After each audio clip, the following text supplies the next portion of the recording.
I'm so excited to have you on today. So let me just explain to everybody how we met, Okay. and how we became friends. And I guess you could say friends, Of colleagues, course. client. Client, colleagues, friends. Yeah. All the Yeah, above. yeah, all of it. Yeah. So the first time I met Jeff, he was facilitating a self-development workshop, for lack of that's a term that everybody will understand. Yeah. Personal growth, self-development, mindset Yeah, training, that. Yeah. yeah, all that. Yeah. And I was volunteering, and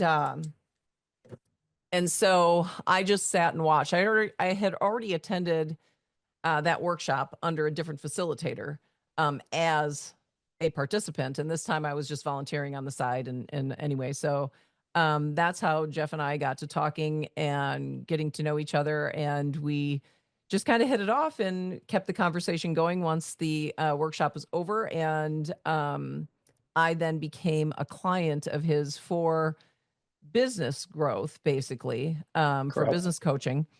But And here we are. and here we are. So Yeah. if it weren't for Jeff, this podcast wouldn't be happening right now. So this is an amazing thing. This is so cool.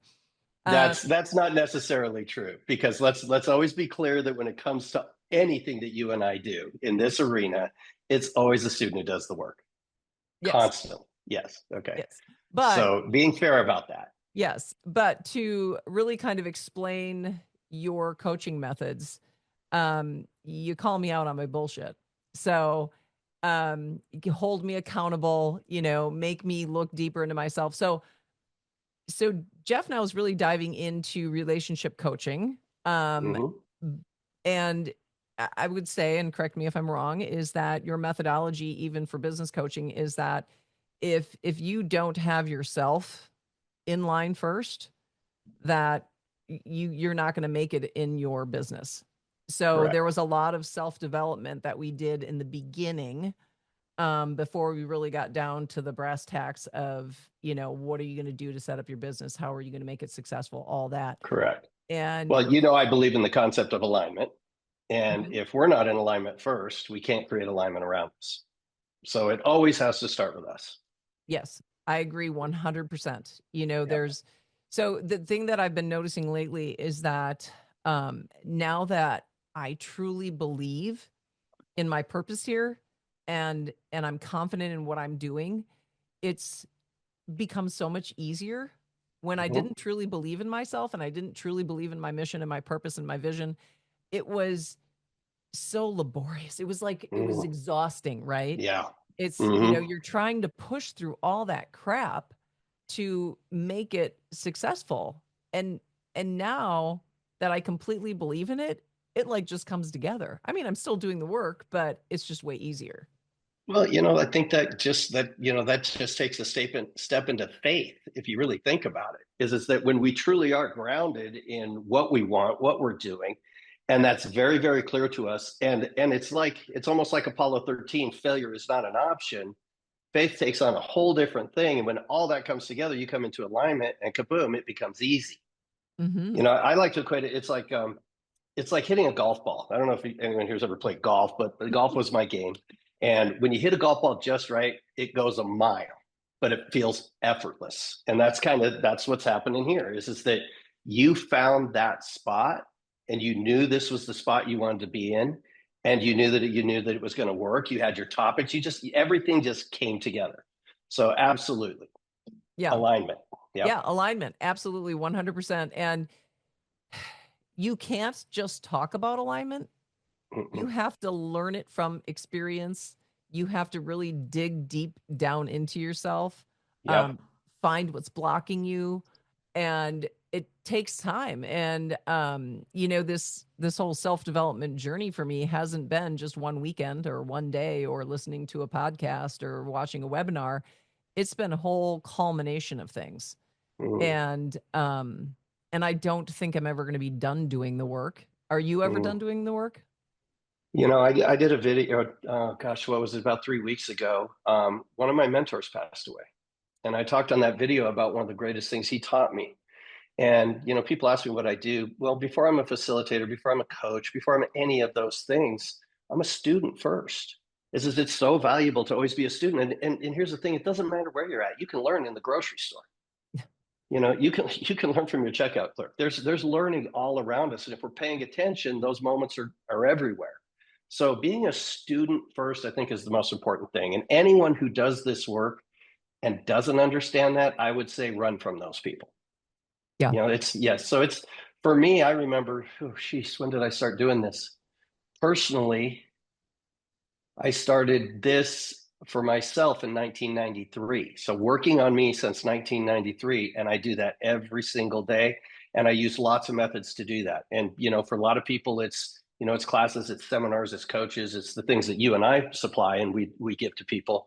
But for some people, it's their faith, their church, their wherever they go. For some people, it's being out on their boat. I learn a lot being on my boat, and I love learning on my boat. By the way, in fact, I might be learning on my boat tomorrow. I think that might be one of my things to do tomorrow is go out and learn a little bit. So when you're in that place, you're always it's. And I think for me, the cool part is how much I learn about myself. Like even still, you think you really know yourself, and then something happens, and you're like off on another tangent. You're like, oh gosh, there's something else for me to learn. So And yeah, be a student. there's never a point in time through a self-development journey that you're ever perfect, right? And I Mm-mm.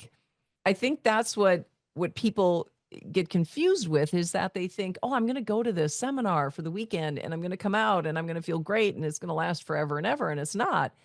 And Yeah. what I learned is using the tools and practicing with the tools. And so when you have those times when you go back into the drift, right? You get caught Mm. back up into your old life and your old habits, Yeah. pulling out of it quicker, right? Because now you have those tools, you've learned how to use those tools. It's kind of Yes. like flexing a muscle, right? And Yep. so if you can shorten that period of time that it takes to get back out and back into where you want to be, that's the important thing. Because we're never, you and I talked about this. You're never not going to be angry again. You're never not going to be frustrated again. You're never Mm-mm. not going to be sad again. You're never not going to be resentful again. There's going to be those icky emotions that come up, and you got to figure out how to pivot out of them, right? That's the most important thing. Well, keep two things in mind. The first thing is that the ideas that we're reacting from, and the truth is most of the time we're in react or responding to things. So there's not a lot of cognitive thought in that. And that cognitive thought process, most of that was developed by the time we were 8 years old. So when that gets chemically implanted in the neurological substructure of our brain, that becomes an automatic thing. It's the quantum physics of it. And so things will happen, and when we get pushed, we're going to go where we're most comfortable. And I guarantee you, what you've been doing since you were 8 years old unconsciously is much more comfortable than what you learned 2 weeks ago cognitively. Okay. The second thing we got to remember is we are always changing. I am different today than I was yesterday, and so are you. And so how those tools work in our life is different every day. So we definitely have to adapt consistently in order to be effective in the different environments we interact in. And that's, you got to give yourself some grace in this work. If you really do take this on, you got to put the hammers away. And you just got to get used to you're going to fail. And that's going to be a part of our lives forever. Okay. And at the same time, everybody on this planet is doing something brilliant every day. So give yourself some points, give yourself some credit. And at the same time, learn. Get rid of your offended button. Okay, get rid of that one. I hate the offended button. Everyone wants to be offended, and I say, what I'm going to say next is that if I was in control of your feelings, trust me, I would not be picking offended. I would be picking excited. I would be picking like ready to learn, things like that. So be a Well, student. don't you think Have that grace. that we have this whole society of feeling offended so that we can continue to be victims? Well, yeah, yes. My personal opinion, yes, of course. It's my wife and I joke often. It's like all those years ago when we did this work, it was so much easier when it was everybody else. It was so much easier because then we can just point the fingers at other people. It was like it was never us, it was always somebody else. But once you learn accountability at a very, very high level, I mean, like we're talking about your choices here, the choices we make. Okay, if I chose to put myself somewhere, then everything that happens in that place is a reflection of that choice. So it's not about I did something bad or I'm guilty of something. It's about what choices am I making, and are those choices aligning with the life I want to really live? And if they're not, what am I learning there? Because at a minimum, we're going to walk away with something we can learn. Yeah. And that's the accountability. Is this is what I'm going to say. If you cannot learn accountability, you are never going to grow. Because in order to grow, the only thing we can change is ourselves. Mm-hmm. And so if you're sitting around being the victim, you're not going to be able to change that. You can't change that situation. So you're always going to be a victim in that situation. Yeah. Yeah. It Yeah. was funny. You said you can learn things no matter where you are, if at the grocery store or whatever. Well, I was in the Delta Sky Club and I was sitting at the bar and, I'm on my computer and this guy walks up and orders a drink and he asks the bartender, "How are you today?" And she said, "Well, I'm doing great." And he said, "Well, I'm so glad to hear that." And she looked him right in the eye and she said, "You know why? Because it's a choice." Right on. And Very cool. yeah, and he just went, "You're right. It is a choice. It's a choice to be good every day. It's a choice to be Now, happy, right?" now So I have to grasshopper back here for a second, yeah. because the truth is how we really met, Matt, was over a girl drink. But let's be clear, it wasn't me. It was not you, and it certainly wasn't me. So, Betsy, I know you like to have a cocktail here. Okay, like we talked about having a cocktail, and unfortunately, I found out yesterday that I have infections in both my ears and in my Oh sinuses. So I've been Lord. sick a little bit. So normally I would just be sitting here with a Macallan 12. Okay, I like a 14 too, but the 12 is pretty good, and with an ice ball in it. So just so everyone knows, it was not a girl drink for me. It wasn't a girl drink for me. Are you gonna tell the story? Yeah, you could tell the story because you're the one who laughed. You're the one who started it. I did start it. I did start it. You So did. we're sitting at the bar and there's this other friend of ours who's a man and he is a very big buff, man and Workout guy. Yeah. workout, yeah. And so anyway, so I, I don't know that I think maybe I ordered first. I can't remember, but I think I I had wasn't it. there yet. I walked up. I wasn't there yet. Yes. Yeah. Yeah. So I had a Jack Daniels with a little bit of ginger ale in it in a Hmm. short glass, and I told her to make it a double, and so it was Hmm. a nice, good, stiff whiskey going on Yeah. there. And so this big burly guy ordered, God, I can't remember now. What was it was like a it wasn't a pink squirrel, but it was something like that. It was like Wasn't it a amaretto sour or oh, something it like wasn't that? amaretto sour yet. And I busted his balls so bad. Oh God, it was I just, great. I mean, it was so, and that's when you walked up and, Yeah. And and, you said, and "What are you drinking?" And I said, I think at that time I was drinking Irish whiskey. It might have been a proper 12 or a Jameson. That I was in the mood for that. Yeah, on the yeah. rocks. And then I But was yeah, like, he's drinking, this pussy drink, I just yeah, gave him so much shit. And he had a really good sense of humor about it. yeah.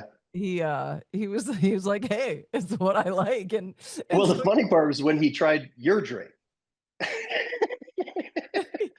yeah, he's like, He all was right, I'll like, try your drink. And he took a sip. He's like, "Oh Lord, "This yeah, is no." awful." Yeah, So, oh, that was so much good fun. But times. yeah, I think that's when we made that connection because you're like, wow, she just totally called him out on that. Right. Yeah. So anyway, And then well, I let's found out you were a hunter. yes, I'm a hunter, Yeah. yes. Yeah. And you're Yeah. a hunter, and I'm yeah. a hunter. Yeah. Well, and again, that's what makes you unique in your field, I think, going into Okay. relationship counseling, because I think there's a lot of relationship counselors out there that, first of all, are female, not male. Okay. And Correct.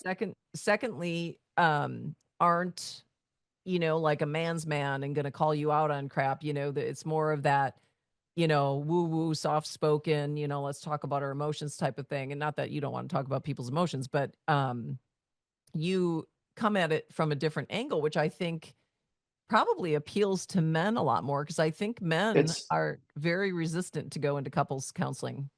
Yeah. So I'm not a counselor. I'm a coach. So Coach. couples coaching. Sorry. Coach, That's yes. okay. But what I will say is this: usually my conversation will start with, a woman, okay, the female of the relationship. And um, I connect very well. So it's, I've been talking to people for a very long time. And so they'll get on board and I'll say, okay, well, now I need to talk to your husband. And they're like, okay. And usually, what most of these guys are expecting is the shaggy haired guy with the mustache, dandruff on his cardigan sweater, that kind of thing. About 5'6", and I'm 6'3". And when they find out I'm just a guy's guy, I'm just a regular guy. I'm I do seminars and I speak in front of groups and stuff like that. But at the end of the day, I'm just a regular guy, just like everybody else. And that's kind of how I approach the work. And when they find out that I hunt, I fish, I love the outdoors. I live in North Idaho. I've buffalo hunted and done all this stuff. It really, I think it puts them at ease. Like, okay, I can talk to this guy. This is a real person. It's not somebody who's going to throw a bunch of theory at me. It's not someone's going to throw a bunch of, mumbo jumbo around and ask me about my feelings. Okay, this is a guy who's going to get to what's really going on in our relationship and make it work. So most guys find it very refreshing when I show up. Yeah. And Yeah. again, I think the important thing there too is that you cut to the chase so that results are quicker, right? This isn't talk therapy that you're going to go to for years on end. And No. it's let's get to the bottom of it Yeah, and let's start fixing and get to a solution, right? And absolutely. and that's what's refreshing about it, that you don't want them around forever. No, in fact, No, I tell people all the time, coaching should not be a perpetual process. Okay. Now, does it take some time to overcome old thought patterns and stuff like it does? Okay. And do we sometimes go back to coaching because maybe we want to reach a different level or we want to do things like that? Yes. But I really, the first day of when I start coaching someone is what's my exit strategy? Okay. What is my way out of this? And what's the result we're going for? And when we get to that result, we'll go. So Mhm. yeah, I really do work to get myself out of a job, believe it or not. Yeah. And Yeah. I think that's what most people want to hear, you know. Yeah. Um, I wasn't really into therapy, counseling, all that stuff, because I saw other people going to it and they go twice a month for Hmm. 10 years. I'm like, well, what do is it a crutch or are they actually helping you, and Yeah. so it's one of those Well, things where, it's almost like you use it as your best friend, right? Instead of, your bartender, learning, yeah. yeah, instead of learning how to stand on your own. Right. Yes, I never created, and I'll just say this is that most of the tools that I use were tools that I developed because my wife and I went through a series of counselors and did that stuff, and I was never really able to create a lot of value there. And um, at year 16, I was staring at divorce papers, and we were walking through the house for literally 3 months, not even talking to each other. And I was laying awake one night, 3 o'clock in the morning. I'm in bed, and she sleeps like the dead. So I'm wide awake, and I'm just like, oh, I want to punch you, because like I'm mad as hell because I can't sleep. And I'm just sitting there thinking to myself, is this, all I really want to be is heard. I just want to be heard. I don't care if she likes it. I don't care if she gets it. I don't care if she understands it. Just hear me. And then all of a sudden it hit me, well, maybe she wants the same thing. And then it hit me as, I do this for a living. Like I help people get better and get out of their own heads and out of their own ways. And I should be able to come up with something that works for us. And so the first thing I came up with were just amazing communication techniques. And the first part of that technique is no one had to be wrong. So you have a different viewpoint than I do. I have my viewpoint. They are not wrong, they're different. So when we took the make wrong out, like for me, I didn't have to defend myself anymore. It was so much easier. It's just I felt like, okay, cool, that's your opinion. I did. Okay, I don't get it, but I respect that it's yours. And once we got to that place and she could do the same for me, now we could come to agreements that work for both of us. And so I developed those tools first and then started developing more tools. And our relationship took off. And now April 23rd was 31 years. So That's we've been together amazing. for 31 years. We live in North Idaho. We live 10 minutes outside of a little town. My nearest stoplight is about 25 minutes away. And so we spent a lot of time together. And in doing so, It's just gotten better and better and better. And again, it's not always two people running together to field flowers. We have our moments. She does something every once in a while, and I have to adjust to it. But it's like you said before, we're sometimes we're going to get angry. It's okay. Anger is a perfectly healthy emotion, but to have the tools to get out of that quickly, and you said that before, that's what the work's about. And that's what we do. We have great tools that I designed, and then the older ones, she helped me design them because she would go, well, that kind of works, but what about this? And so the two of us worked together to develop some of the later tools that we have and the tools that we use today. And now we go on the road together and we have some fun. She doesn't do the thrust of the work. I do the thrust of it, but we do a great Q&A and people love it. That's awesome. That's Yeah. awesome. So, Yeah. okay, real quick, just one quick plug since we're in the middle of this and we're talking about this. You are Okay. having a workshop June We are. June 20th and 21st. Yep. Okay, Las 20th and Vegas, 21st, Nevada, Las Vegas. And in the my show old notes will stomping be, ground. yeah, that's where Yeah. you kind of grew up, right? Yeah. 53 years I lived there. Yeah, that's a long time. That's a long Yeah, time. it is a long time. Yeah, so we're gonna have the link in the show notes and we'll talk about that a little bit more. But I actually want to go back to it's a great segue that you said that because I want to go back to talk about you and how you got Mm. into the whole self-development realm and Yeah. kind of yeah, just yeah. Yeah. Yeah, I see you. Yeah, you're ready to tell it. Yeah, No, it's a great story. It it really is is. because, if you want to just get to the short of it, I was a prick most of my life. I was very angry.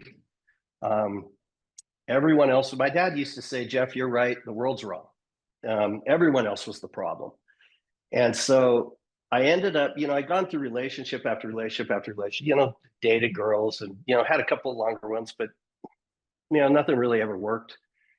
And I never understood the what being the common denominator meant at that time in my life. Everybody else was the problem. And I was full of a lot of rage.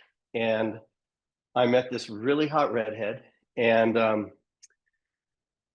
really dug her and really powerful, amazing woman. Really was into her. In fact, I was falling in love with her. I knew that.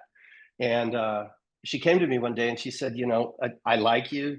We have a lot of fun together and everything. She said, but you're messed up. And if you don't do something about it, I got to walk away from this. And I got to be honest, I was somewhat devastated. And for some reason, I didn't pull well, then go ahead and do that card. I didn't pull that card this time. And I said, okay. And she introduced me to seminars. She introduced me to a personal growth seminar. And so I have to admit, I went to this thing reluctantly, I I and was I just gonna walked in and I was gonna ask you how first of all did she get you to one? And how like were just an ass going in probably, I'm guessing. Just I was an ass to her for like, it was 3 weeks before the class started. So I made every time I could take an opportunity to make a joke about it, I did. Like she would say something and I'd be like, well, hey, it's only 2 more weeks until that class and then I'll be a new man. I was all over it. And she hit me one day with I said something smart. She said, I'm just going to ask one question. If we go to this thing and you get one thing out of it that helps us have a better relationship, wouldn't it be worth it? And she had me and she knew she had me and I hated that. I was just blown away by it. I couldn't say a word. And it's probably one of the first times in my life I was ever just caught, like dead. And how she got me is that I was in love with her. It was the first time I'd ever like deeply wanted to be with someone like that. And so I went, but it was torture for me. And it took I think I was in that room about 35 minutes before I got what I call the proverbial bat upside the head. And someone said something, and my whole life just kind of flashed before my eyes. Like I could see myself in all of these different situations. And, um, and so I just decided, the class was 4 days long. And I decided, maybe there's something for me to learn here. And over that course of 4 days, I learned a ton and quite honestly changed my life. It didn't change me. I changed me. And it Mhm. set me on a path to become a student. A few years later, I got the opportunity to become a facilitator for that company. And that's when I started getting in front of rooms and talking to people about having a better life. I was a prime example of what the work could do if you would just apply the work to your life. what you could do in your life, because I did. I took it serious. And when I get on something, I get on something. So discipline is not a problem for me. When I decided I was 265 pounds, and when I decided to lose weight, I lost it. I used to smoke a pack of Marlboro Reds a day. When I decided to quit those, I threw them out the window. When I went to that class, I was smoking weed every day of my life. And one of the outcomes of that class was I threw it out the window and never went back to it. So it really is, that's how I got there. That's how this process started. And it worked out for me, obviously, because 31 years later, I'm still married to that hot redhead. So that's the girl, and it's a great story.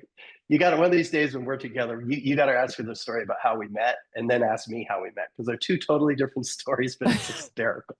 Yeah, people love to hear that story. I think that's the case in a lot of relationships. We remember that stuff differently. But real quick, because I was going to ask you, and you kind of went into it on your own anyway. And it's when you go into these seminars, the facilitator spends a lot of time in the beginning making you all raise your hand.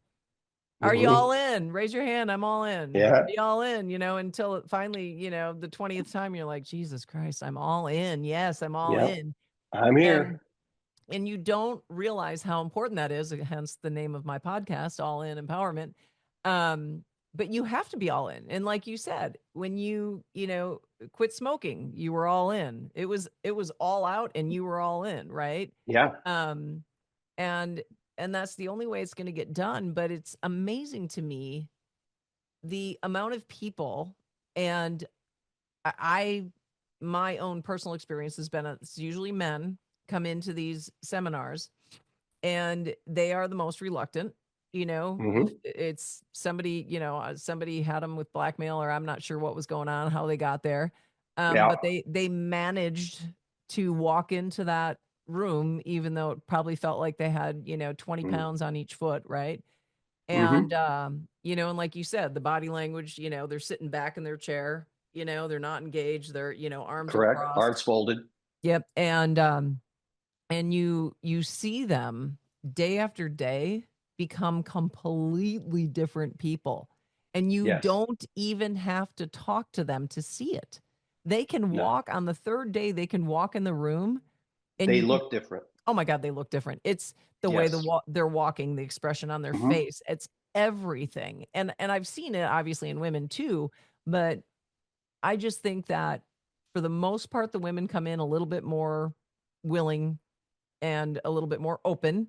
I'm not going to say that that's a blanket statement, because I'm sure there's plenty of women that have walked into your seminars. Of course. But the truth is if you look at statistically, women are more apt to do the work. It's about, believe it or not, it's about 68, 32. Okay. Yeah, 68. Yeah. I was doing the math. I'm like, God, I'm not good at math in my head, but yeah. It is an offset number, and that is the truth, and that's the truth with people who work with me one-to-one. And that's why I'm really clear when I work with people is yeah, I'm glad you're in. Okay. And she's like, well, let me go talk to him. I'm like, no, let me talk to him. Okay. So I bring that person into the work rather than her bringing it in, because then I know they're all in.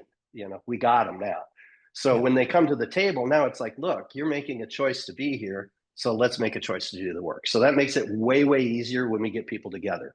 Now, in some people's defense, we have all been to that personal growth seminar, where they do weird stuff, and you walk in the room and it's like, if you were a dentist and you walked into a dentist convention and they were doing that, you would turn around and walk out. Like, this is not dentistry. Okay.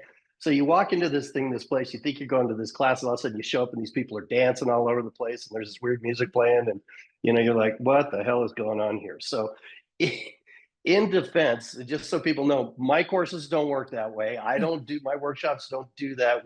We don't do the weird stuff. We don't do the weird seminar speak. Okay. We talk to you like you're a human being. So it's not like you went to a different planet or anything.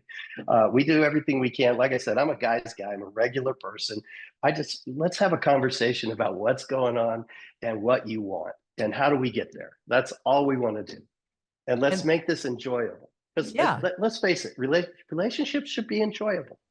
Yeah. And it should be more organic rather than reading off a script. So it's all Yes. about learning a new way of communication and having that become normal for you and Yes. organic for you. Yeah. And because nobody ever got anywhere reading off a script. I don't think so. I think, No. I think you maybe can start that way if you need to, kind of just remind yourself and, but it can't. It's got to become a way of being. But okay, so Mm. real quick, I want to not real quick because this is a good time to go into this is male vulnerable male say it with You me have a hard time saying male it, huh? vulnerability. Now, Um, Betsy has a lot of male energy, okay, which is awesome, okay? She has a lot of masculine energy, okay? So it's no doubt you have a hard time saying vulnerability. it's It's a good just thing we're not. not drinking today. It's a really good thing we're not drinking.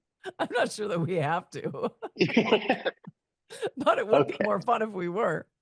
So Uh, ask away. Male vulnerability. yeah. Okay. First of all, like just even listening to your story, right? Hmm. You're a self-proclaimed prick. and No doubt. and you were angry at the world. And I'm Yep. sure that vulnerability was the last thing that you went to. Yeah. And I how I just didn't trust people. I had mhm. enough events in my life to give me enough evidence that people weren't trustworthy. And so rage, okay, being a jerk, acting like an asshole, being a prick, those were ways to keep people at a distance. And it was, here's what I want you to hear, okay? I made those decisions when I was 4 years old. The events that had happened in my life led up to that at 4 years old.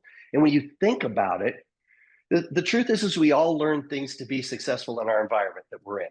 Okay. Animals do it. We do it. Everything on the planet does it. All right. And that's how we create success in that environment. It works really well for animals. Okay. But it doesn't work well so for humans because we change our environments. So what once worked in one place, if you think about it, for a 4-year-old kid to come up with, hey, rage keeps people away from me and keeps me safe, that's actually a positive tool.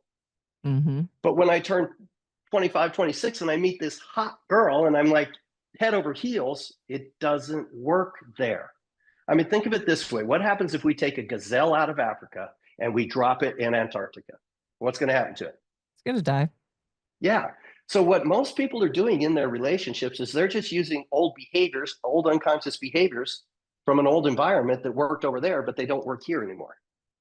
Okay. So I had to learn firsthand I don't trust people. I had to learn that I was not trusting people, including her, because I learned that even the people closest to you, you shouldn't trust. Mhm. So now here's this person I want to get close to, but at the same time, there's part of me going, she's going to kill you. Okay. She's going to hurt you. So I have to keep that here if I stay in my old way of thinking. But in my new way of thinking now, I bring it closer. Now, was that easy? No, that took practice. So literally, I call it, I had to take a brick at a time out of the wall. And every day I'd take another brick out, and every day I'd take another brick out. And I can go back and look at probably every single argument I've ever had with her. I guarantee it was when I was putting bricks back in. It was when it was like the old habits would come back. And like you said, the old habits come back sometimes because they're still in there. Mhm. So getting vulnerable for me was like the ickiest thing I could ever hear. That was like, you gotta be kidding me. The V word, like, no, I'm not doing that. What did it mean to you at that time? Like, what was your perception of male vulnerability? Oh my God, I can't say that word. Vulnerability. It was, for me, it was like somebody opening a door to my soul and stirring up my guts. It was literally like, I am going to have to bear everything here. And there was nothing more terrifying than that to me. There was like, I just couldn't imagine somebody seeing who I really was. Like this, to be honest, terrified of people, terrified person who didn't, really know how to interact with anyone in a decent way, at least not for a long time. I could say hello, how are you, shake your hand, and all that stuff. But sooner or later, I was going to say an inappropriate joke about somebody, or I was going to do something that knocked it down. It just came out at me. And then the second I did that, and they reacted to it, well, then it was always them. So for me, probably for me, the most terrifying part of it was knowing that it wasn't them, Yeah. And that it so that it did was you me. did you feel like you were going to be judged, or that you were going to be seen as weak, or that Absolutely. they weren't going to like you? Yeah, all the above. Yes. Hmm. Because people, like I said, even the people closest to me, I learned not to trust. So they liked me, they loved me, right? But then they hurt me emotionally, physically, those type. That's my mom's way of discipline was a belt. That's what I grew up with. I had a brother that was 15 years older than me. It was rough. He was not a gentle guy. Yeah.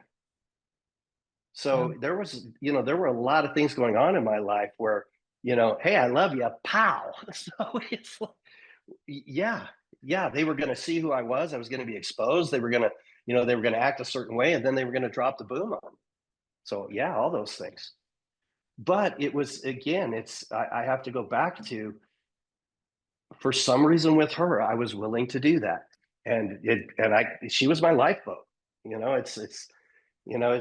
She's the love of my life. Like I said, she was the first person I ever had that experience with, and I was willing to do things with her that I just wasn't willing to do with anyone else. And maybe it was because she just punched me in the face with it. She's really powerful. She's the most brilliant business person I've ever known. Okay, she'll get embarrassed when I say this, but she is. She's amazing. She's great in relationships. She's a nurturer. She just nurtures relationships. People just love her. But she just hit me in the face with it. It was like, you're messed up, and if you don't do something about it, I'm out of here. I mean, gotta respect that. Yeah. And So yeah, and for women, it's so important for the man in their life to be vulnerable, right? yes. And guys, listen to this. Listen to what she's saying. Yeah. It's Yeah. so important to us, because that is where the trust comes from. Mm-hmm. We want to know you, and we want to know your feelings, and we're Mm-hmm. not going to laugh at them. We're not going to run, but No. it's going to build this intimacy and this trust that, you know, they talk about getting a soulmate, right? Mm-hmm. I think I think that you don't necessarily have to, love at first sight soulmate. I think that's something that you can build on, right? And You can. you can't be somebody's soulmate if you're not both being vulnerable. And There's a movie, Jerry Maguire. Okay. I think most people have seen it. Okay. show My me the favorite money. scene in the movie. Favorite scene in the movie is not "You Had Me at Hello." That's too cheesy. It's the one where he's out in the backyard and he's working, and she comes out, and she basically is telling him, "Hey, this is over. Okay, let's call this next trip what it is." And they're having a conversation. And he says to her, "What if I'm not made that way? What if I'm not that type of guy?" And he says, "What do you want from me, my soul?" And she says, "Yes." That's what they want. They don't want you falling on the ground crying at every moment. Okay. They don't need you, crying at chick flicks and all that stuff. Okay. They don't need you to take your boots off when you walk in the house. They like it when you do that. Okay. All right. It's nice when we do, but that's not what I'm talking about. What I'm talking about is being genuine, being really who we are at our core. And here's the truth. You get me talking about my family and my new grandbabies and all the things that are going on. Yeah, you're going to get some emotion. Okay. They're awesome. I love that family. And that's okay too. It's just being genuine in our feelings where we are, Mhm. instead of having to be in this place where we think we need to be. And the truth is I'm going to say this to any guy. If you can't be safe to do that in your relationship with her, you're in the wrong relationship. Mhm. She's not the one, because And yeah. yeah, and it goes for women like us, Jeff, that have a lot of male energy. Mm-hmm. I I tend to do the same thing. I can be Yes. guilty of the same thing. Now, am I very passionate? Do I show my emotions? Absolutely. Mm-hmm. That's not the same as vulnerable. Vulnerable is letting Yeah. you know my true inner Yes. feelings, any Genuine. doubts I have about myself, any fears that I have, um, or joy. It doesn't always have to be something negative, right? Like No. fear or doubt. Yeah. Um, Yeah. Authentic. and being a dreamer, I'm a dreamer, but sometimes Mm. I, I squash that a little bit because I don't want people thinking, oh, well, she's just a dreamer, heads in the clouds, that's never going to happen. Um, and I think a lot of us do that, a lot of Yeah, us, kind of tone it down because we are afraid of what everybody else is going to think about us. correct. Yeah. Yeah, it's I'll never forget where I probably got the first taste of this. I was of all things on a trust fall. Okay. And it was a bridge at the time. And there's a guy over here and a person here. And this woman turned out to be one of my mentors. We called her the Oracle. Her name is Ernestine Fisher. She's an absolutely brilliant lady. She's about 5 foot nothing black lady. Okay. She loved the color purple. She always had purple on. And there was a guy, I'll never forget this, Dean Welsh standing right there. Okay. It's August in Northern California. It's hotter than hell. I'm wearing the sweat shorts, like the sweatpants, the Walmart like sweatpants, the gray ones, but they were a pair of shorts. Okay. And I'll never forget, she asked me, so what are you here for? I was at this class. I was a student. She goes, what are you here for? And this is when I was just new in the work. And I said, I'm here to find myself. And she looked me dead in the eyes. And with her other hand, she reached down and grabbed the front of my shorts and she pulled them out. And she's staring me in the eyes and she said, stick your hand down there. You'll find yourself. And I went cold as ice from the top of my head to the tips of my toes. Like this woman had my number like no one had ever had it, right? And it was like I said, it was like she opened up a door and reached in and just played with my guts and then shut the door. And she said, now, what are you really here for? And this flew out. I could not have predicted this. I didn't know it was going to come out of my mouth. I said, I want to learn how to trust people. And she just went, this calm voice. She went, now that's real. Yeah. That was the first time I ever went, okay, that's vulnerability. Okay, and I was real, like everything about me in that moment was real. I thought I was going to piss myself. And it was just, I can see that moment it happened. It was over 30 years ago. It's 34 years ago. Okay. And today I can see that moment. I can feel the heat. I can feel my body temperature change when I think about it. And it truly is. It's like, I'll say this to people who struggle with vulnerability. What else are you going to do? You're going to walk around your entire life shut off And faking it? Disconnected, and you're just going through the motions. Everything is so much better when you connect at that level. And here's the thing: we were born for that. I think that we were born with everything we need. And when I look at relationships, I look at three things. Like when we were born, we needed to be supported. Okay. We needed to be carried around. We needed to be fed. We needed that stuff. Okay. But we also needed to be nurtured. That was the second thing we needed. And then the third thing we needed was we needed to connect. We needed to be loved. So if we can simply, in our relationships, support each other, nurture each other, and love and connect with each other, we're there. Mm-hmm. But we're not going to connect if you don't open up. So what choice do you have? And oh my gosh, what's going to happen when you do? And they see that you're human and that you have a soul and that things matter to you and things affect you. When I started this work, I wouldn't wear a pink shirt. I would not wear a pink shirt because I thought people thought I was, gay. And what if they thought that? Oh my gosh. I love even how long it took you to say that word and how quiet it was. It was like, it's okay. I'm reading a book right now that's all about it's about men in growing up and living in this world now, like real men living in this world, and all of the stuff that we do that diminishes us. And one of them is that we change ourselves. We're changing ourselves to accommodate what has become culturally acceptable for a lot of people.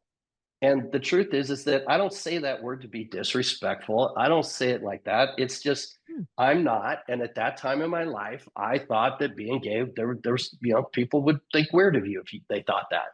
And I have a lot of gay friends, and they even tell me, "Hey Jeff, stop being gay." It's just a word, but Right. everybody gets so bothered by these things. But getting back to vulnerability, it's I just found that vulnerability doesn't mean a lack of masculinity. No, It no, doesn't mean that you're soft. It doesn't mean, at sometimes I am soft. I love the movie Pitch Perfect. Okay, I just think it's brilliant. It's hysterical.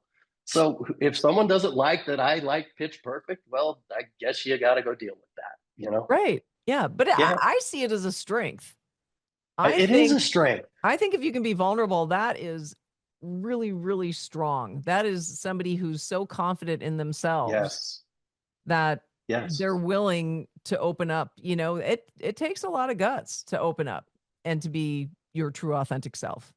yes. Confidence. It's a great Hmm. way to put it. Is that when you're good with you, no one else matters, Hmm. and And just things be you. and things become so much easier. It is Hmm. exhausting, going It's around it pretending that you're something that you're not. right.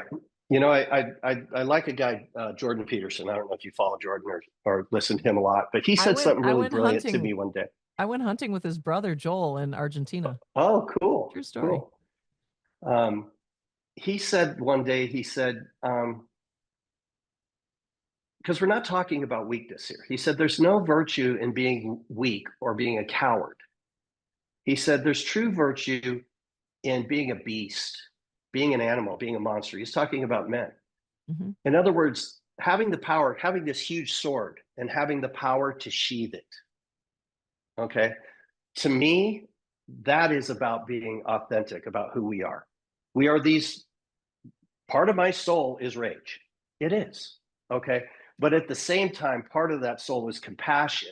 And when I put that compassion on, it provides the ability for me to sheathe that sword, to put that sword away and handle things in a much different way. So compassion, empathy, stuff like that. Words guys usually cringe at. Okay. Those are the things I love to teach men to do. And again, I'm a guy's guy. All right. I wield a big sword. That's for sure. All Oh, right. well, now we're getting Well, personal. now let's not get crazy. Okay. What did that woman see when she pulled those shorts off your? No, you did say she was looking straight into your eyes. So, She was looking in my eyes, but oh my God, she had my number. That's for sure. God, that's a great story. It is. Oh, man. Um, so tell us about your couples, not retreat, one of the couples workshop that Workshop. you do. And are you using experiential type of exercises? How does it Yes. go? Like, tell me, Well, like, what's your max number of couples that you'll have, and just kind of give me an outline. I keep it to 50 couples. Okay. And the reason is that the first thing is, Betsy, I love to spend a lot of time with my clients. Hmm. Okay. One of the things I struggled with when we did counseling was that those people never knew us, and we never knew them. So they always started at where we were and went from there. No one ever took the time to understand what was going on in the beginning. So when I work with people in relationships, I like to start at the beginning. Tell me when you met. Tell me what was great. Tell me what worked. I want to see the whole thing. And you were in love, and you decided to get married. And then, going from there, it went here and here it jumped the tracks and it got up. I want to know it all. So first thing is we keep it low because I want to be able to get everyone in. I want to be able to spend time with everybody. And we do a very experiential process. It's hands-on. I do great in that environment because I love to be around people. You know me, I love to feel you. Okay, this stuff is great, but I want to see you. I want to smell you. I want to know what's really going on in your life. I want to see you interact. I want to see how you do when you go on breaks. I want to hear the things you're talking about. I want to, do you go over here? Do you go over there? Do you instantly go to your phone? What do you do when you get that time? What do you do with it? So I want to see all of that. We do an educational process, not from a place of I'm going to teach you things. And yes, I'm going to give you tools. I'm going to teach you things, a lot of communication stuff.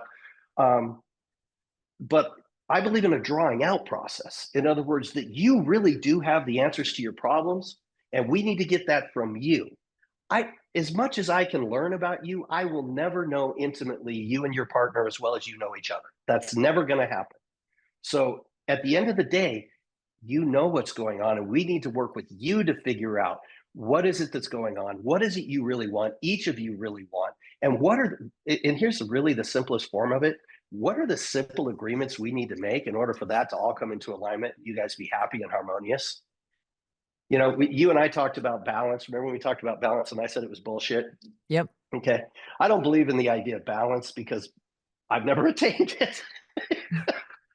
And I don't know anyone who ever has attained it. Well, maybe just for a split second, and then it Yeah, was, it goes, yeah. oh, wait. Yeah, Okay. I'm there. Oh, no, I'm not. No, I'm not. So I've never attained it. So for me, balance just basically tells us where we're out of whack. Okay. Where we need to work a little bit harder. All right. But what I do believe in is harmony. Okay. That we can harmonize. And when we harmonize, we elevate intimacy. And when we elevate intimacy, we get connection. And really cool shit happens when we have connection like that. Okay. And that's what we really go for in the course. Okay. Now, what are the things that take us out of that? Okay. So we do a drawing out process for you to deliver that. And it is totally interactive. Okay. So couples courses, we do a lot of dyad work. Okay. So you're going to work intimately with each other like the whole 2 days. I do communication, 3 types of communication. We listen. Okay. And we also communicate outbound. Okay. So I call that outbound communication. So listening is a part of, believe it or not, our exterior communication style.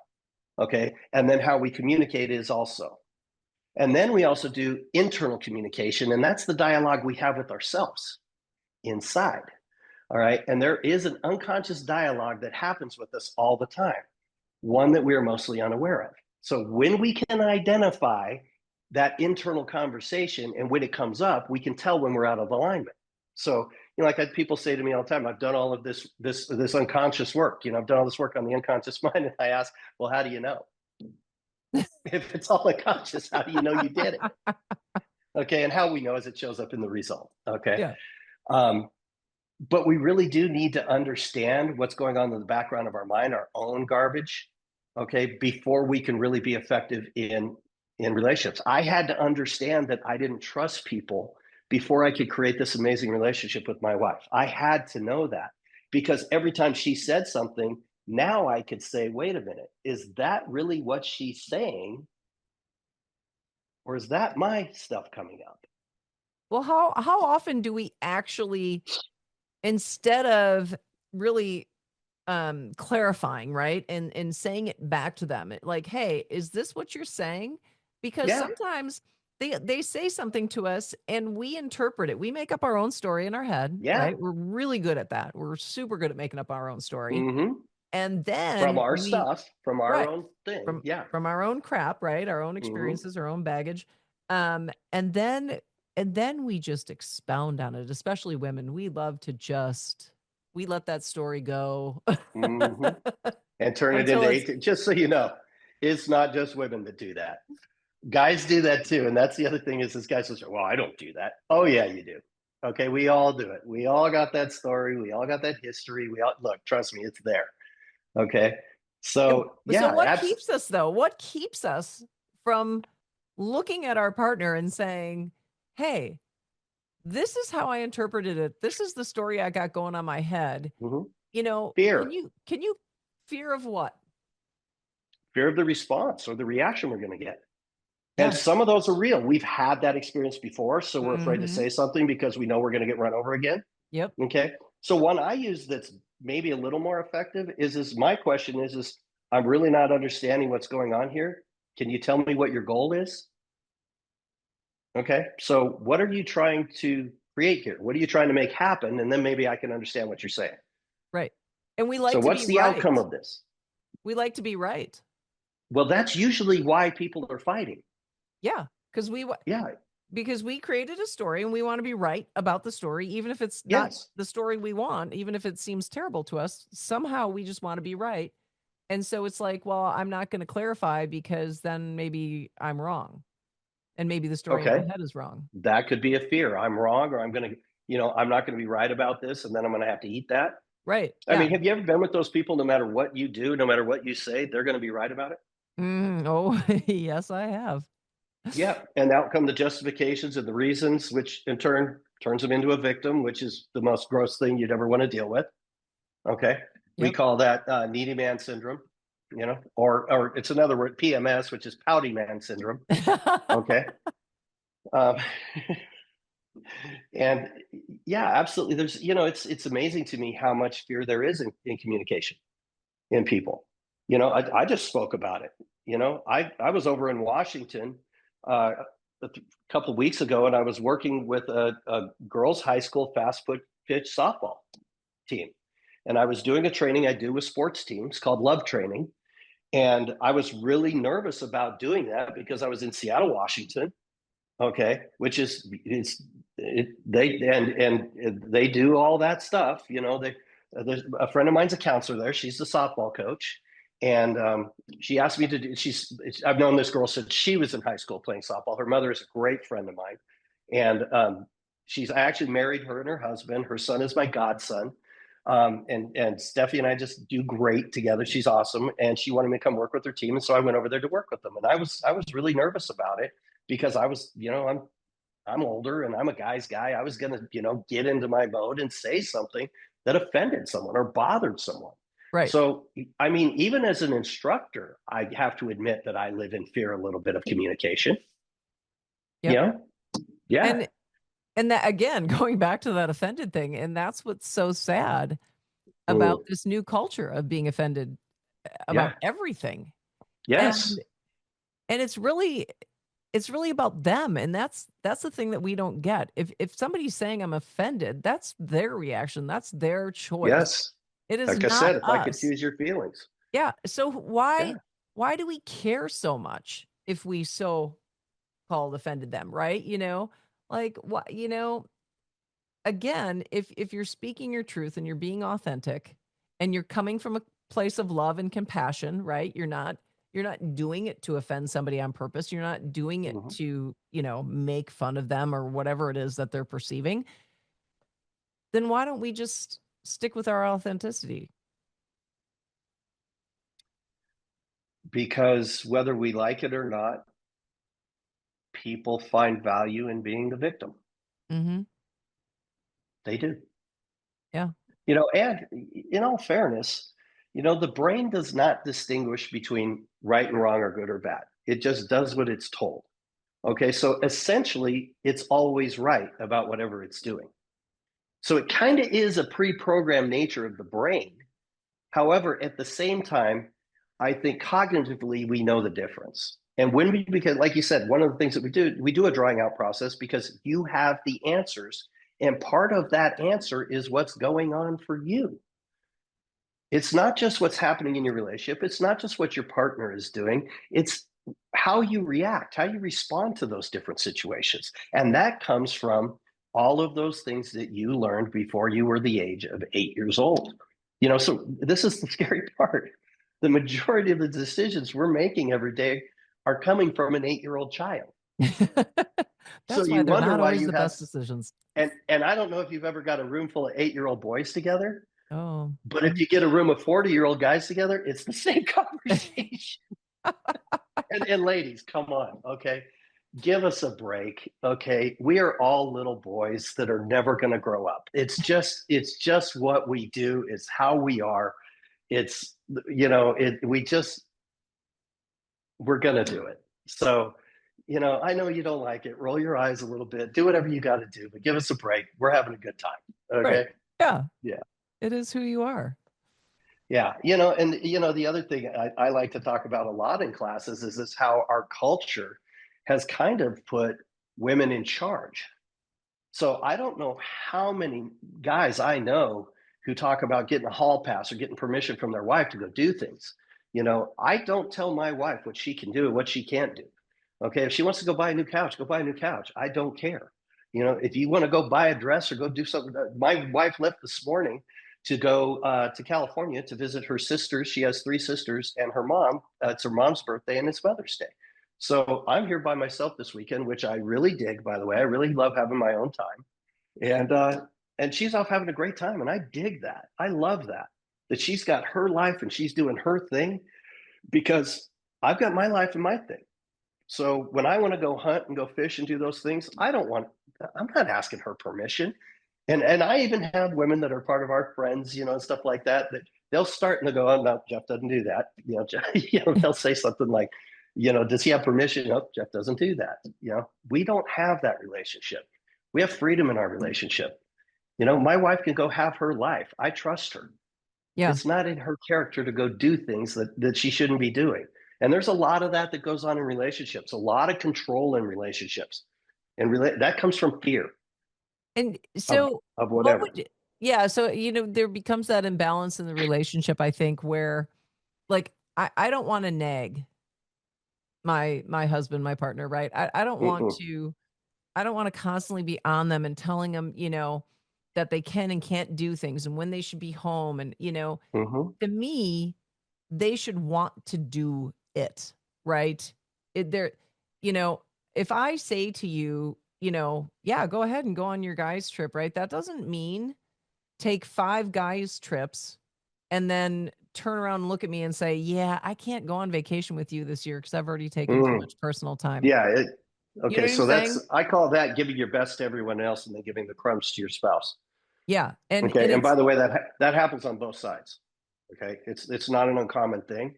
Um, I think that's just a goes without saying is if you don't want to be with your partner, why are you with your partner? yeah. If you don't want to be with that person, if you don't enjoy spending time with that person, look, it's really simple for me. I love my friends, but they don't even compare to her. Yeah. Okay, trust me, I would rather spend time with her. She's got much better legs than they do. Okay, she smells a lot better than they do. I'm not cuddling them. Okay, I'll cuddle her all night long. Okay, but I'm not cuddling with them, and I'm a cuddler. I like to cuddle. Aw, So see, you're it's vulnerable.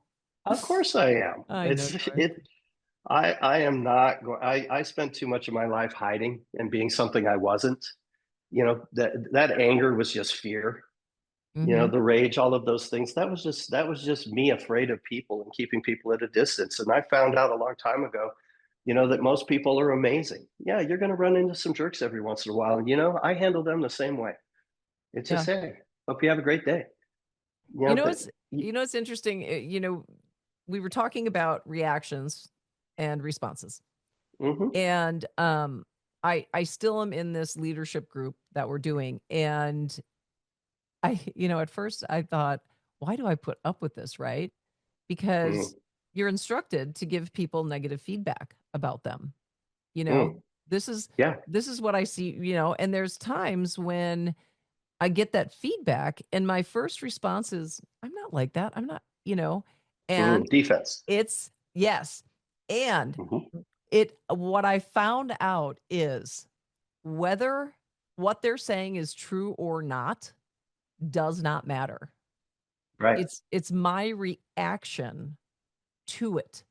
Am I Yeah. going to accept it? And I don't mean accept it as in like, "Oh, I'm gonna believe I'm a bad person or I have these bad traits or whatever." No, I Right. mean, accept so these are people that I know love me, that I know care for me. And I need to realize that if they're telling me this, they're telling me it out of love because they want to see me become a more empowered person. And so, Or or they may just be speaking to a behavior that doesn't work for them. yes, yes. Yeah. And Okay. And here's the thing is that I'm certain I do a lot of things that don't work for a lot of people, and I don't care. yeah. Well, I you and don't. I had a disconnect, if you will. I don't know what you Yeah. want to call it. Yeah. And and I and this is what I'm learning. A lot of times, me, I'm a runner. I run away. Mm-hmm. Things get Yes. tough, things get uncomfortable, I'm out of there. Mm-hmm. And And you did. so, yes, and Yes. when I came back, I said to you, I said, well, actually, before I ran, I told you, I think, and then we talked about it more the next day. But I Mm-hmm. said, I don't feel that you're actually listening to me. I don't, I Yeah. don't think that you're hearing me. I don't think that you're, I felt dismissed is basically what it Yes. was. And I own that because I know I've been guilty of that. Yeah, and Yeah. I wasn't saying it to hurt your feelings, I wasn't saying it No. to put you down. It was Mm-mm. and it's a difficult thing for me to do that I'm learning to get better at. Mm-hmm. Um, and now that we're doing these exercises in this group and I'm learning to pivot out of that bad feeling quicker because I say, "Okay, I feel like that was unfair. I didn't like the way it felt when they said it to me, Hmm. and I'm having a reaction, and it's a guttural reaction, right? You feel Yeah, it. that's And your reaction. Yes. yeah, and then I say to myself, "You know what? I know that these people love me, and what I'm gonna do right now," like, so my tool is to not dismiss what they said, to take in what they said, try to think, am I doing that? Am I presenting that way? And maybe I Hmm. could be. Okay, maybe when I did this or showed up like that, maybe that's how I Right. presented. I get it. That's not what I meant to, but I could see how that was, perceived that Could be way. their experience Yeah. through And their filters. Could be right. through their filters. Yes. Yeah. And Okay. so if I'm in a really bad place, I remember all the good things, you know, that Hmm. they've said to me and all the support that they've given to me. And then I realize that it's all coming from a good place. It's not coming from a bad place.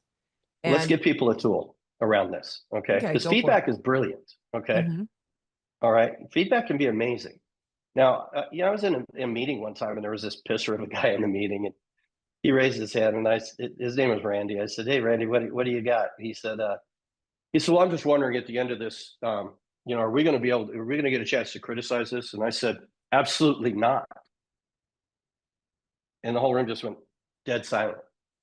And I said, I'll say it this way. The first thing is that no one wants to be criticized, not even you. So no, I'm not going to sit around and be criticized by you. The second thing is you have no idea what I'm doing here.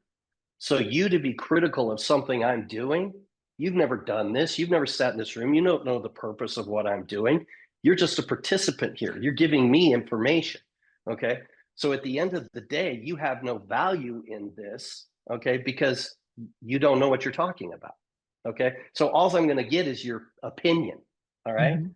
So you got to remember sometimes this is just people's viewpoint of us and everyone hears through a filter. So feedback is value. It comes three ways. The way I look at it, the first way is it has to be qualified.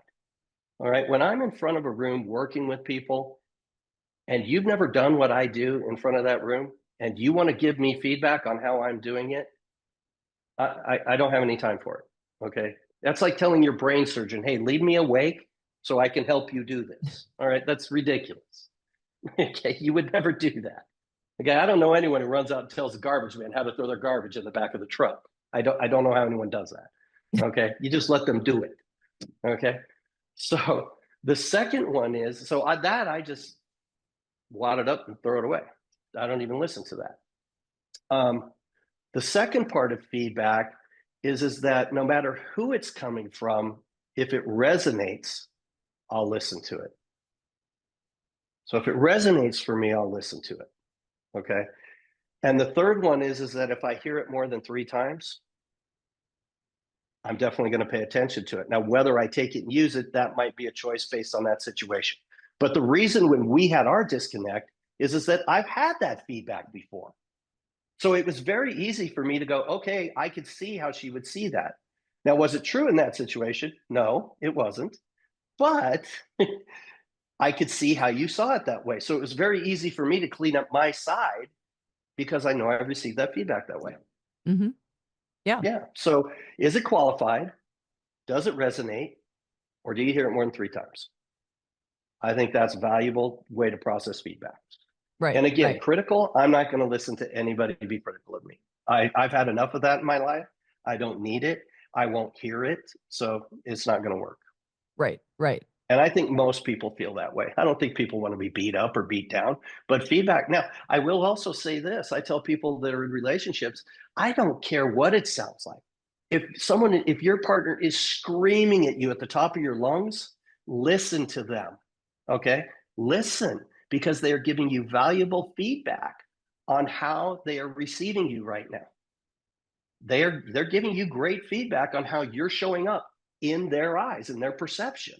And remember, I said before, if we can take the make wrong out, now we can hear that. And it's like, you don't have to agree with it, understand it, get it, or whatever. But if you want your stock to go up and you want your relationship to grow and you want to get to agreements that work for both of you, it would serve you to listen. Now, that takes a lot of work to be able to have someone violently screaming at you and still process what they're saying. Right, right. Yeah, that takes a lot of work. Do you think it's more processing what they're saying or more processing the fact that they felt the need to raise their voice, or both? Well, yeah, I think you could do that, but I think just there are some people who just communicate that way. When Yeah. they get frustrated, they don't know any other way but to, and the reason I say that is I was one of those people. And I'll be honest with you, I used my voice to create distance. Okay. It Yeah. was a big, scary voice that created distance. It created power in the relationship. Okay. And, the kids, I could do the kids. Hell, I could do the kids. I had a chair. We had a tile floor. We were sitting at the table. If the kids were doing the monkey's picnic, we used to call that at the table, is if they were clowning around and doing something, I had a wood chair and all I had to do was scoot it back and it would go, and everything would stop. It was power in the conversation. So some people use volume, they use anger to power the situation and take control. Mm-hmm. So what I find is if you don't react to it, if you just really just listen, because look, one person losing their mind in a relationship is terrible. Two people is catastrophic. Yeah. Yep. So if someone can be cool, someone can be calm. I have a thing I say, you've heard it, be okay when other people are not okay. Yeah. Yeah. Yeah, it's hard to do. And And when you do it, you feel really good about yourself. It's like cleaning out your closet. It's like you want to go back in there and look at it 100 times. You're like, wow, look what I did. So when you do that, when you can actually do it, you really you go, wow, I really had some control there. Like I was really in a good space. So it takes practice, but yeah, it's a great tool.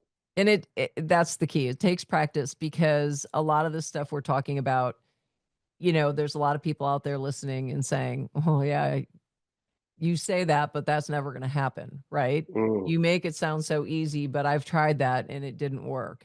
right, And it's because even if you tried it, you didn't practice it or you didn't get really to the depth that you need to get to figure right, out why it's happening, right? Or why you're exactly. reacting. And so it's all of that put together and then the practice, practice, practice, practice. I mean, like we said, you're going to be, even after your couples weekend, there's going to have to be an ongoing process. How would you say, because, even if you told me right now that these couples are going to leave after 2 days and their relationship's going to be fixed, I would call you out on that bullshit. No, Um, it's not going to be. no, it's not going to be fixed. What are we doing at the 2-day workshop? We are digging into the truth about what's going on in your relationship. So me, accountability is to me is the number one tool to use in any area of growth because the only thing we can change is ourselves. We Yep. can't change the weather. We can't change our spouse. We can't change what we had for dinner last week. We can't change any of this stuff. We can't change traffic, none of it. So it's all a matter of how we react or we respond to those situations. So we're going to be honest about what's going on in the relationship from an accountable place. If there are two people participating in this relationship, you are both responsible for the outcome. So you are both doing things. And it may be you don't speak up for yourself. Okay, you just go through the motions and then you get pissed and then you react. That might be your thing.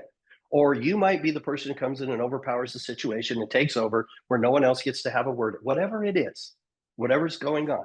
You stay out all night with your buddies and you never have a minute for her. Okay. Or you're always with your girlfriends, and or we always have to watch the chick flicks and we never get to watch, the Terminator. Okay. Whatever it is. And believe me, I have heard some really silly stuff, but it's real for people. Like Mm-hmm. I had some lady call me out on a post the other day. I was talking about supporting someone. She goes, "Well, yeah, you picked the two easiest things. Why wouldn't you support that?" And I was like, "Lady, you have no idea what you're talking about. Like you would like I just said my wife took off and I'm excited about it. Okay, she went to hang out. You would be amazed how many people would struggle with that. Okay, Yeah. they do. That's not an easy thing for a lot of people. So we're going to get totally honest about what's going on in the relationship from an accountable place. Now, keep in mind, we're going to teach communication so that you can actually receive that information without being upset about it or bothered about it. In fact, you'll be able to receive that information and have compassion and empathy for them when they talk about it. Because How I don't know how about you. great. How great is that? Yes. Right? Like Yes. how many people out there listening right now just think about that. If you could receive it Hmm. and feel good about it and do it with Yes. compassion and not get that yucky reaction. Yes. Because, another Jordan Peterson, I love this guy. He just says He does. brilliant stuff. He does. He said, you can never win an argument with your spouse because in order to win an argument with your spouse, you have to defeat them. Yeah. And why would you want to defeat? Why would I want to defeat my wife? Why would I want to crush her? That makes no sense. So if she's got a problem, I want to be compassionate. I want to be empathetic because if I did something, and even it was the way she received it, I can work on the way I deliver it. Yep. So that feedback becomes important to me. Understanding how she receives things becomes important to me so that I can be a better deliverer. Because at the end of the day, my goal is to have a happy relationship where I get what I want. I want intimacy. I want love. I want connection. I want support. That's why we got together to begin with, teamwork. Right. And if that's broke down, me being right about it isn't going to fix it. Me No. continuing to do the same thing I'm doing isn't going to solve the problem. It's got to change. It's whether we like it or not. The easiest thing to change is us. If I have to try and change her, good. Oh, I've tried. I've tried. And I would say for the people going into this that you have to be willing to be uncomfortable. You have to be Mm-hmm. willing to take a risk. You have to Yeah. be willing to be vulnerable. The, Yes. these are all things that are not going to feel comfortable, Mm-mm. but you got to Nope. go there. If you don't Here's. go there, take it from me. If you do not go there, Mm-hmm. you will not grow. You will not get the results you want. Nope. Yeah. The sad part is this is actually a natural part of our being. Okay. We were born into this world compassionate, empathetic, loving, caring, kind, listening. We were perfect communicators, even though we didn't speak the language. These are natural things. Okay. What you're doing now that's in conflict with those are what I call normal things. Those are things that have become normal in our society. Okay. I'm a big, strong. No, no, you were born to be loving. You were born to be compassionate. You were born to be caring. So we got to get back to the natural side of us as human beings, as opposed to this thing that's become so normal for us. Right. You learned you needed to protect yourself. So that's why you power up. You learned that you need to be accepted. So that's why you don't speak up. Those are Yeah. not normal things. Those are normal things, not natural things. So we need to Right. get back to the natural part of being in relationships. And Yeah. we're going to work on that. Yeah. That's so cool. Yeah. So Well, workshop is full of communication stuff. Like I said, dyads, ways to become more intimate, to create more harmony in our relationships. Um, we're going to play games. Okay, we got some games we're going to play. Like I said, Tina and I do a mean Q&A, and we do those at the end of every night. So we go through the work, and then we sit up at for a half hour at the end of the night. We pull up a couple of chairs and okay, ask us what you want. What do you want to know? And there's times they'll ask me, or they throw her a lot of questions, and she'll look at them and go, I think this one's for Jeff. She'll try to toss it off on me, but she's awesome. She is it's fun to watch her because she's not always comfortable. She's not a front of the room person. She's really my wife loves numbers and stuff like that, and she's so to get her up there, but she's great. She's awesome because she's just real, so yeah. she's a good time. Oh, well, and that's what they want to see. They don't want to see two, personalities, so to speak, up Yeah. there. You gotta, when I go to these things, I want to be able to relate to the person that's up on the stage talking or walking around the room talking to me. I don't want them to seem so untouchable and so perfect. And so, you know what I'm saying? That Mm-hmm. for me, that just, it takes what do I want to say? It takes the authenticity of the entire event away from me, right? Like, how am I Right. supposed to believe any of this if you seem so perfect to me? You seem unattainable to me, right? Right. If you told me right now that you never went back to anger or any other, right, I'd be like, that's unrealistic. It's unrealistic Right. to believe that somebody is, well, like we said, balanced and perfect all the time. It doesn't happen. No, no, it Um, doesn't. so I think that's what's so cool about what the two of you do is that it's just real people who have gone through the trenches, come out the other side, Yes, and have learned what tools work, and you want to share that with everybody else. that's what it is. It's, you know, I have a saying, don't ever take coaching from someone who doesn't have the result you're looking for.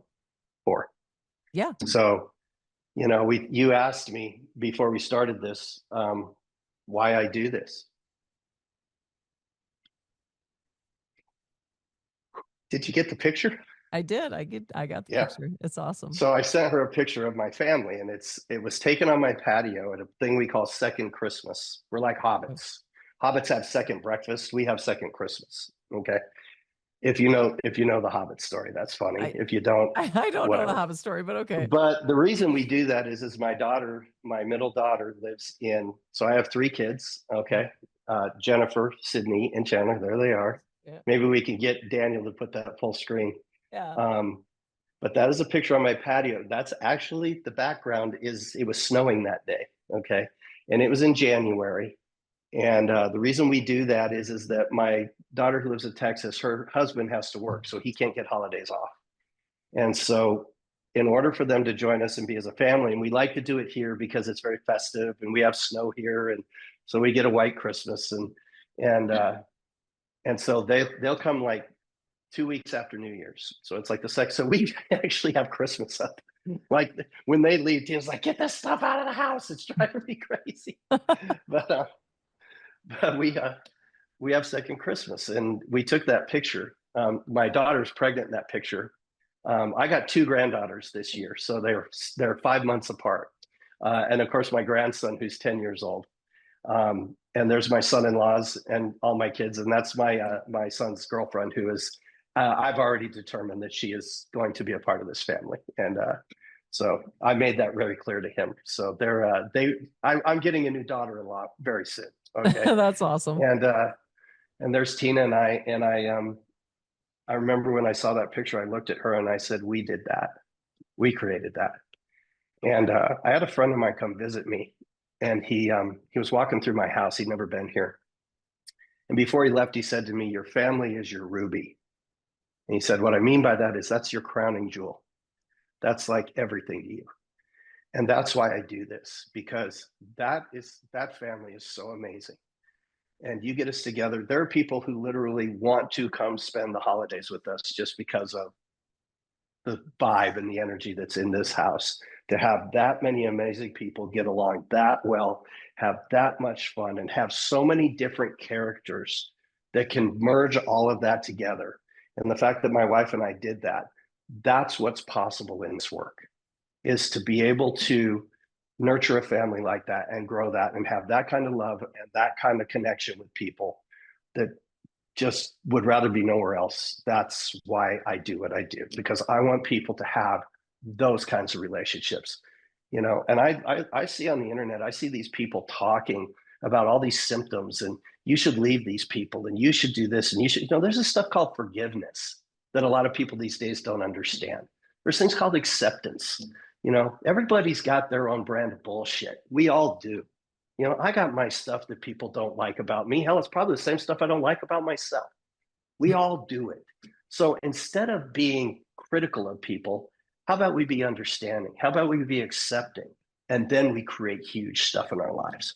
And Yeah. that's why I do what I do. That's what's available. You know, I don't like divorce. I don't like breakup. I believe there are times when that's applicable. Yes, there are. You know, and I never thought it would be a part of my business, but I actually support people that are going out of relationships, that are getting out of them. I do. I don't necessarily like it, but there is that dynamic. Yeah. But I would much rather work with people on how to have the most amazing relationship of your life, which is what I think you were thinking of when you said, "Will you marry me?" You know, will you spend the rest of your life with me? Whatever it was, whether you're married or not, doesn't matter. But you had that idea to begin with. And somewhere along the way, it got off track. That's not dead. That's just on the side of the road for right now. Okay. There's a way to get that thing going, and not just going, but to be totally restored and have an amazing relationship. And I am an example of that. Okay. I almost destroyed mine, and I brought it back from the ashes. And look at what I created with that. Yeah. And here's Yeah. the other side of that too, is that, well, two things. I want to say that divorce, for anybody out there that's having a difficult relationship and is thinking about divorce, I will tell you it's one of the worst things that you will ever do in your entire life. Yeah. You've And done it. like, I never have, but you have. Yeah. yeah. And like you said, now for some people, it is absolutely definitely necessary, Yes. especially if there's some kind of abuse going on that you can't Mm-hmm. resolve. Um, Yeah. then Yeah. yeah, Putting your hands on people is completely unacceptable. And by the emotional way, women or do it to physical. men more than men do it to women, believe it or not. Wow. Yeah, That's a, it's statistically it shows men, but what they don't show is the statistic that most men don't report it. oh, that's, yeah, I could see that. Yeah. Yeah, Yep. women actually are more more violent. Women initiate divorce more than men do, Yeah. And statistically. so I had an experience and I talked to my best friend she'd gone through divorce a few years before me. And about 2 years after my divorce, I said to her, I said, I think I'm going insane. And she said, Mm-hmm. why? And I said, because I said, I'm in a very happy relationship right now, but I cry every day because I Mm-hmm. miss my family. Mm-hmm. And I wasn't necessarily saying I want to go back to my ex-husband. It was what you just showed in that picture, right? Mm-hmm. And that feeling you get when you're all together and you're all happy and the kids are happy in this union. Mm-hmm. And I missed it. It was, and holidays are terrible, I mean, once your year's out, you're fine, but in the beginning, holidays are terrible because all you can think about is, God, remember when the kids were younger and we had so much fun on Christmas Day or Christmas Eve or, Mm-hmm. whatever it was, right? And it was heartbreaking. And I said this to her. I said, I don't get what's going on. I'm I Mm-hmm. I'm not saying I don't want to go back to my Right. marriage. And she said, "Oh no," she goes, "I went through the same thing." She Mm-hmm. said, "You're just mourning the loss of Yes. your marriage, of your family unit." So what I'm saying is if you can save that, if you can do whatever you can to save it, and I'm not going to say just save it or be the people that No, thank tough you. it out for the kids, please don't do No, no, that. no, no, no, no. That's not a You reason to stay together. No, if you're going to work on it to stay together, then you better take it all the way. You better go all in, and you I better love make it. sure that you come out the other side a functional, happy, fulfilled couple. If you Yeah. don't, you're doing nothing but spreading poison on your kids, you know? There is there are so many people who just want to be right. Okay. Yeah. And I ask people all the time, do you want to be right or do you want to be happy? Mhm. And it's I am not about saving your marriage. I'm about creating a relationship you both love to be in. Yes. And that's what we're going to work on. Is just what do you want and what do they want? And it's everyone can have what they want. Relationships, it's yeah, I got to grab this. This is a book, Unreasonable Hospitality. Okay, it was Okay. written by a guy by the name of Will Guidara. Okay, Guidara owned the number one restaurant in the world for 10 years, New York City, above 5 star. Okay, he tells a story. I threw stuff on the floor. He tells a story in this book.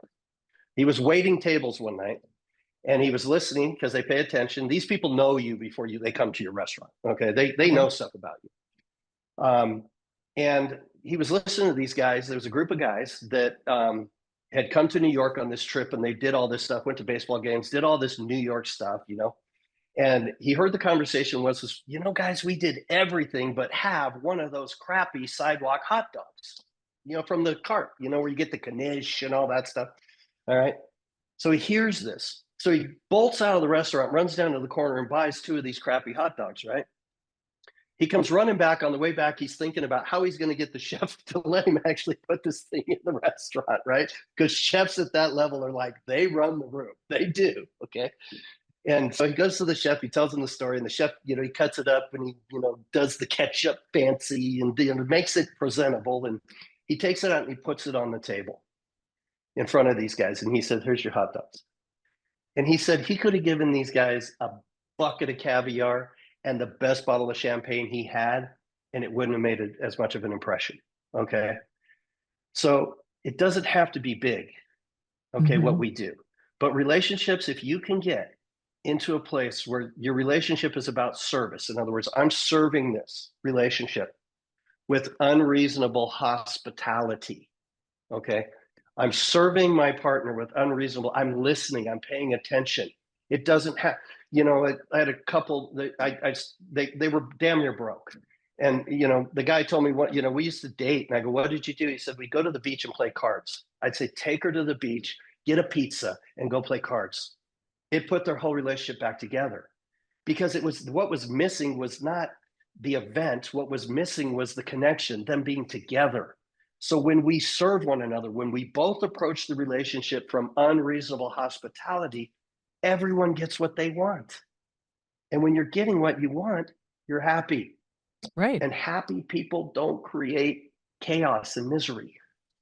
No. I mean, this is not difficult stuff. This is not rocket science. By the way, I don't do rocket science. I'm not going to talk to you about theorems and therapy, and we're not going to talk about your parents and your mom and your dad. And we're not going to bring all that back up. Okay. We're not going to do that. Okay. We're going to talk about you guys and where you start, what works and what doesn't work, and get to the bottom of it and just have a great time doing it. And is it going to be intimate? Yes. Is it going to be at times gut wrenching? Yes. Is it going to be challenging? Of course it is. And that's how we're going to grow. Yeah, absolutely. Yeah. Okay, so I I'm going to hate put this that. stuff. Can you tell? What's that? I said I hate this stuff. Can you tell? Yeah, I know. You're like so excited. You're like bouncing out of your chair. Yeah. Oh, it's awesome. Now I'm going to put that book in the show notes, and Cool. I am going to put the link to the 2-day workshop, the link to your Cool. website, the link to your Facebook, Awesome. all that stuff. So you guys want to get a hold of Jeff? That's how you're going to do it. You're going to see it in the show notes. But why don't you give us a little plug on it's Jeff Rogers coaching.com. JeffRogersCoaching.com. And no it's D, ROGERS. Yep. And JEFF. Yep. Yep. So JeffRogersCoaching.com. And how can they find you on Facebook? Yeah, that's a great question. I suck at this. I don't even do it anymore. I don't put my stuff up there. Hold on, I'll tell you. I know. How do they? I go to your Facebook all the time and I can't remember what it is. I can't remember it either. Is that terrible? But I do know that when you go on Google and you put Jeff Rogers Relationship Coach is Facebook, and that's Instagram as well. Okay. Jeff Rogers Relationship Coach. But when you go into Google, Jeff Rogers, there is another Jeff Rogers. There is. So you have to do jeffrogerscoaching.com. Correct. And make sure you see this beautiful face. Right. For those of you that are just one thing I will say is this, it's easy if you want to have a conversation with me or you just want to, roll some stuff past me or do stuff like that. I give a free half-hour consultation, and you can nail that on the website. It's right there. You just hit the button and it's there. All of our programs are there. So we do workshops, and we do courses and stuff like that. We have online courses you can buy and purchase and get into. But we also do one-to-one coaching. We do a program that we do over Zoom, but it's a smaller version of our big program that we call Relationship Rehab, is where I actually bring you up here to me. I live in the Coeur d'Alene area.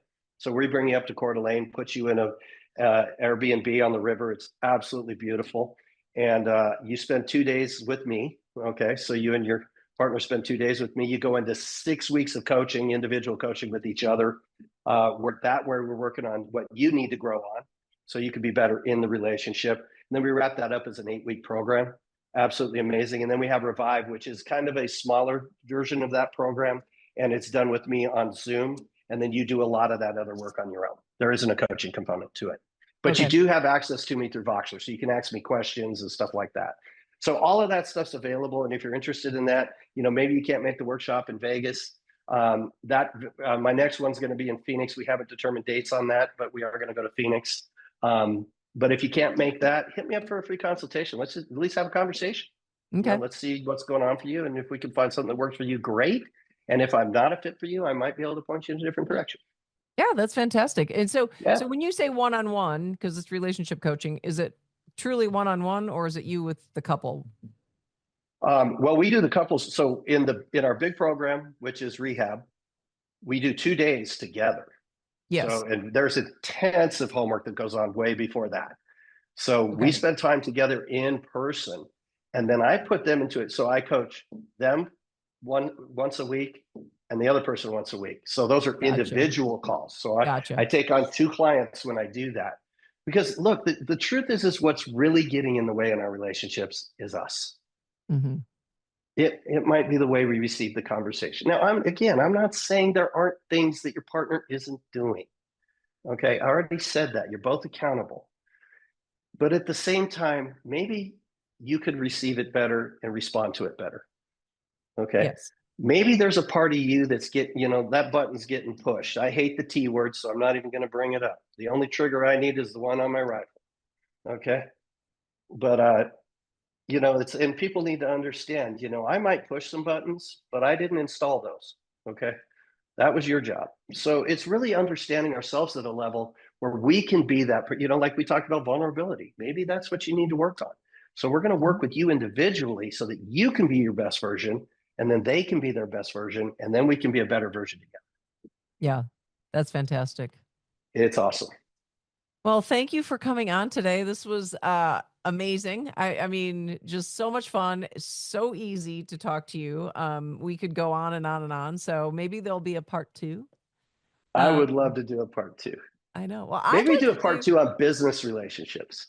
Yes, we could do a part 2 on business relationships. Also, I want to hear follow up on the Vegas couples workshop and see how that went. And it's going to be awesome. Any takeaways you have from it would be fun. Yeah. But yeah, everybody really take my word for it. This man can change your life. So go ahead. No, I can't. Well, but I can help you change yours. True. I know. Yep. I need to choose my words more impeccably. Yeah. I just can't take credit for your work. Yes. Yeah. He can help you transform your life. Does that sound better? I can do. Yes. That's what he can do. So, but you have to do the work. I think we pounded that one home today, that you better do the work. This ain't easy. No, it's not easy, but it's so worth it in the end. So it is so worth it. All right. Well, thank you, Jeff. And hopefully we'll see you soon. Do you have any awesome. Thank you all. Parting words? Any parting words? Something Just be happy. Yes. Life's too short. It is too short. Love each other. Yes. I agree. Support, nurture, and love. Support, nurture, love. Let's do it. All right. I will talk to you soon. All right. Thanks for having me. Thank you. It's always a treat. Always. All right. We'll see you all later. Bye. Everyone. Hey, if today's conversation inspired you, please consider leaving a review, commenting, and sharing this episode with somebody who could benefit.